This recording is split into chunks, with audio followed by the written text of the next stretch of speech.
Hello everyone, मेरे YouTube channel UPSC notes by Shikha में आपका स्वागत है। दोस्तों, आज हम ब्रिटिश साम्राज्य के प्रशासनिक ढांचे के विषय में यानी लोक सेवाओं के विकास के विषय में जानकारी देंगे। ईस्ट इंडिया कंपनी के प्रशासन की मुख्य विशेषता थी लोक सेवाओं का विकास। यह पूरी तरह से स्वतंत्र विकास के रूप में सामने आया। भारत में प्रचलित परंपरागत लोक सेवाओं से इसका कोई संबंध नहीं था। अपनी स्थापना के समय कंपनी एक व्यापारिक संस्था थी और उसे अपना काम चलाने के लिए ऐसे लोगों की आवश्यकता थी जो गणित, लेखांकन, व्यापारिक क्रियाओं का ज्ञान रखते हों। अतः कंपनी ने कर्मचारी आरंभ में इसी आधार पर नियुक्त किए। तो लोक सेवकों में प्रशिक्षण का अभाव और भ्रष्टाचार कंपनी के लोक सेवकों की मुख्य कमजोरी थी।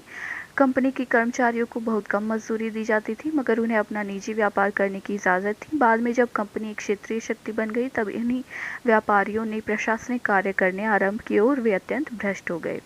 स्थानीय बुनकरों, दस्तकारों, सौदागरों और जमींदारों का उत्पीड़न कर, राजाओं और नवाबों से घूस और नजराना ऐंठकर और गैर कानूनी निजी व्यापार के जरिए उन्होंने अकथनीय संपदा इकट्ठी की, जिसको लेकर सेवानिवृत्त होकर वे इंग्लैंड चले गए। क्लाइव व वॉरेन हेस्टिंग्स ने उनके भ्रष्टाचार को समाप्त करने का प्रयास किया, किंतु वे इसमें आंशिक सफल रहे। नागरिक सेवा का जन्मदाता लॉर्ड कॉर्नवालिस को ही माना जाता है। कंपनी की लोक सेवाओं के विकास में इसका विशिष्ट योगदान है। कॉर्नवालिस 1786 ईस्वी में भारत का गवर्नर जनरल बनकर आया। उसने कर्मचारियों के निजी व्यापार पर पूरी तरह से रोक लगा दी तथा भेंट और उपहार लेना भी निषिद्ध कर दिया। उसके एवज में कर्मचारियों के वेतन में वृद्धि कर दी गई, जो 1500 रुपये प्रति माह निर्धारित किया गया, और अपने जिले की कुल वसूल की गई राजस्व रकम का 1% दिया जाना भी तय हुआ। परिणाम स्वरूप कंपनी की लोक सेवा संसार में सबसे अधिक भुगतान पाने वाली लोक सेवा बन गई। कॉर्नवालिस ने यह भी निर्धारित किया कि नागरिक सेवा में पदोन्नति वरिष्ठता के आधार पर होगी, जिससे उसके सदस्य बाहरी प्रभाव से मुक्त रहें। सन 1793 ईस्वी की चार्टर एक्ट द्वारा व्यवस्था की गई कि लोक सेवाओं में नियुक्ति हेतु चयन भारत में कार्यरत कर्मचारियों में से ही किया जाएगा, जिन्हें कम से कम 10 साल का एक्सपीरियंस हो। भारतीयों की योग्यता व चरित्र में अविश्वास रखते हुए कॉर्नवालिस ने लोक सेवाओं का पूरी तरह से यूरोपीयकरण कर दिया, जो कि उसके द्वारा स्थापित व्यवस्था की सबसे बड़ी कमजोरी थी। इससे प्रशासन के व्यय में वृद्धि तो हुई ही, साथ ही भारतीय स्थानीय परिस्थितियों एवं परंपराओं से सही ढंग से परिचित न होने के कारण प्रशासन चलाने में लोक सेवकों को कठिनाई भी हुई।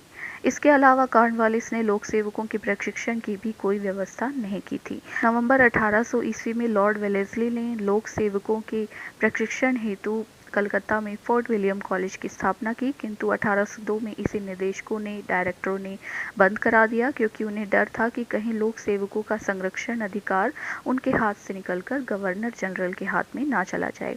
अतः उन्होंने 1805 में हर्टफोर्डशायर में, जो कि लंदन में था, ईस्ट इंडिया कॉलेज की स्थापना की, जिसका स्थानांतरण बाद में हैलीबरी में कर दिया गया। लोक सेवा की गुणवत्ता सुधारने के लिए 1831 से 32 ईस्वी में हॉल्ट मैकेंजी ने सिलेक्ट कमेटी को सुझाव दिया कि लोक सेवकों की भर्ती प्रतियोगात्मक परीक्षा द्वारा की जाए, किंतु यह सुझाव निदेशकों को पसंद नहीं आया। दरअसल इससे उनके संरक्षण अधिकार पर चोट पहुंचती थी, क्योंकि निदेशक अब तक अपनी मनमानी अपनी तरह से लोक सेवकों की भर्ती कर रहे थे। 1833 के चार्टर एक्ट द्वारा लोक सेवाओं के यूरोपीयकरण के सिद्धांत को छोड़ दिया, जिससे भारतीयों की भी नियुक्ति का रास्ता खुला। इसके द्वारा सीमित अर्थ में प्रतियोगिता के द्वारा भर्ती पद्धति आरंभ हुई। एक कानून द्वारा 1837 में हैलीबरी संस्थान में प्रशिक्षण हेतु भर्ती के लिए प्रारंभिक परीक्षा के आयोजन की व्यवस्था की गई। चार्टर एक्ट 1853 द्वारा खुली प्रतिस्पर्धा व परीक्षा का सिद्धांत लागू कर दिया गया। कंपनी के शासनकाल में प्रसंविदा युक्त सेवा के साथ ही प्रसंविदा मुक्त सेवा का भी विकास हुआ, यानी कॉन्ट्रैक्ट बेस पर भी भर्ती की जाने लगी।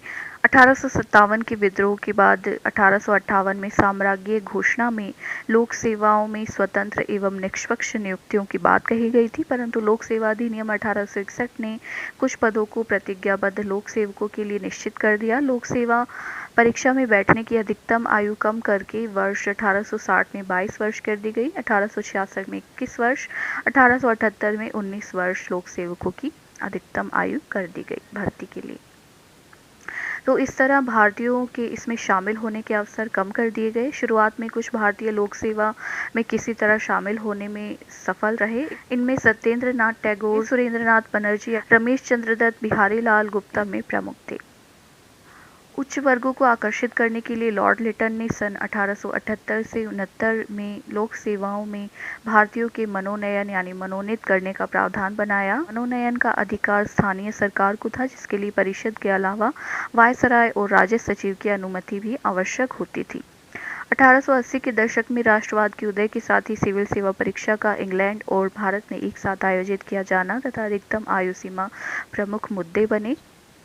मॉन्टेग्यू चेम्सफोर्ड रिपोर्ट 1919 के द्वारा परीक्षाएं एक साथ आयोजित करने की सिफारिश की गई, जिसमें भारतीय लोक सेवा के 1/3 पदों की भर्ती भारत में की जानी थी।